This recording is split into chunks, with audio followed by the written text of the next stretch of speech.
gudoomiyaha gobolka Sool ee Puntland ayaa waxa uu shaaciyay in ay dagaal ku qaadi doonaan Somaliland.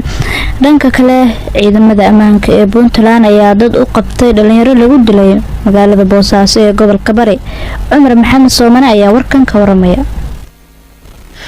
gudoomiyaha gobolka Sool ee maamulka Puntland oo warbaahinta kula hadlayay magaalada Laascaanood ayaa sheegay xilligan in uu soo dhamaaday waqtigii ciidamada maamulka Somaliland ay sii joogi lahaayeen deegaano ka tirsan gobolka Sool.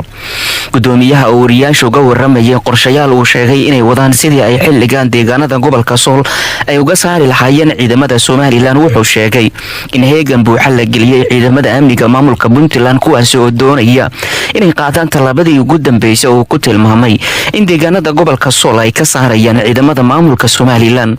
gudoomiyaha oo hadalkiisa sii wata ayaa ugu baaqay qaybaha kala duwan ee shacabka ku dhaqan deegaanada gobolka Sool inay dhabarka u xirtaan sidii ay mowqif midaysan uga qaadan lahaayeen ciidamada Somaliland in ay ka saaraan deegaanada gobolkaasi.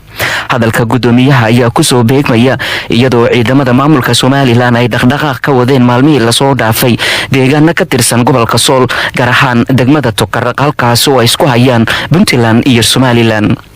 dhanka kale wararka idaacada kulmiye ay ka helayso magaalada Boosaaso ee xarunta ganacsiga maamulka Puntland ayaa sheegaya in howlgaladii ugu dambeeyay ee ciidamada amniga ay ka sameeyeen gudaha iyo daafaha magaalada Boosaaso ay gacanta ku soo dhigeen rag la tuhunsan yahay. raggan oo imika ku jira xabsiga dhexe ee magaalada Boosaaso ayaa waxa la sheegay in loo haysto dilal ka dhacay magaalada Boosaaso gaar ahaan dilkii ugu dambeeyay ee xeebta magaalada loogu geystay laba wiil oo dhalinyaro ah.